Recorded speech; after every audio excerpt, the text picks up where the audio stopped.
Today on TimesCast, President Obama asks Congress for greater authority to shrink the federal government. Making our government more responsive and strategic and leaner, it shouldn't be a partisan issue.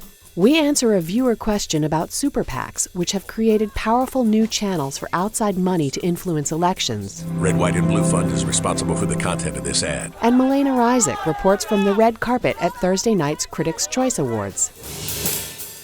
Today I'm calling on Congress to reinstate the authority that past presidents have had to streamline and reform the executive branch. President Obama today announced that he wanted new authority from Congress to streamline and downsize agencies of government, essentially combining things that he said are duplicative things that the government needs to do but doesn't need 5 or 6 or 10 agencies to do. My favorite example, which I mentioned in last year's State of the Union address, as it turns out, the Interior Department is in charge of salmon in freshwater, but the Commerce Department handles them in salt water.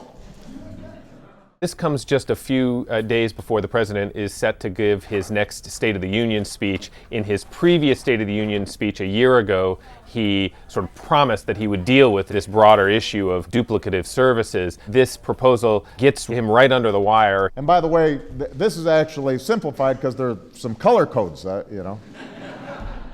Politically, it's also important for 2 other reasons. One, as he enters the race for his re-election campaign, he will have an issue to sort of push back against the Republican claims that he's not a friend of business. But there's also the other issue of Congress. The president is spending an awful lot of time laying out this case that this Congress is not doing what it needs to be doing. He's basically saying, look, I'm trying everything that I can possibly do to help the economy. It's Congress that's getting in the way. So with or without Congress, I'm going to keep at it.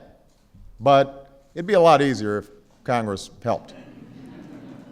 The Republican response is going to be somewhat calibrated. I spoke with members of the Republican leadership staff on Capitol Hill today who said, look, we're going to be skeptical. We're going to come out and point out that from our point of view, the president has not been very good about reducing the size of government. In fact, they'll claim that he's increased the size of government dramatically. The question of whether or not, when it comes time to negotiating the details, whether they actually hand over this kind of authority to the president, that remains to be seen.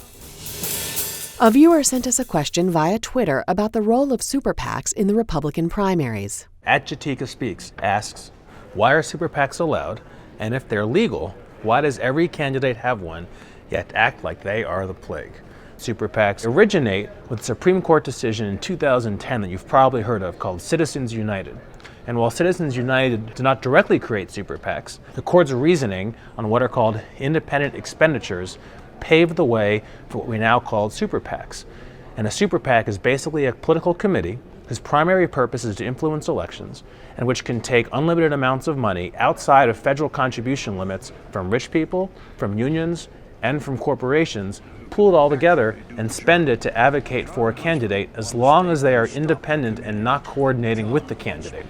Our Destiny PAC is responsible for the content of this advertising. The second question is, why does every candidate treat them like they are the plague? With the exception of one super PAC supporting Mitt Romney, Restore our future. none of these super PACs have yet been required by federal law to disclose their donors. That means they're spending millions of dollars right now in the heat of the Republican primary to help pick the next nominee for their party. And that raises the question for the candidates.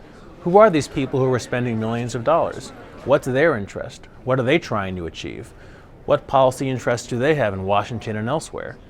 Those are questions that can be uncomfortable for candidates to ask, especially because they are not supposed to have any coordination or communication with these super PACs that are supporting them. And that is why you have each of these candidates both happy to have the help of the super PACs and deflecting any responsibility for what they do.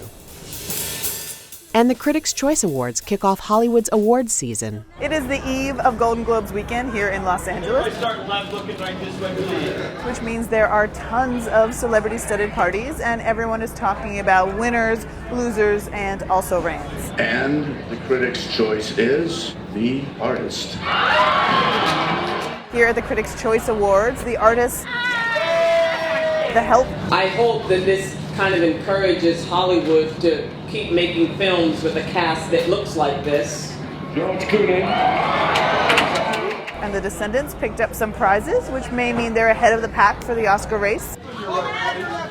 I have no idea, seeing that I had my loser face ready. We'll be doing some live blog coverage of the Golden Globe ceremony on Sunday, so you can follow along. It's another opportunity for people to practice their gracious acceptance speeches or their I'm not a sore loser faces.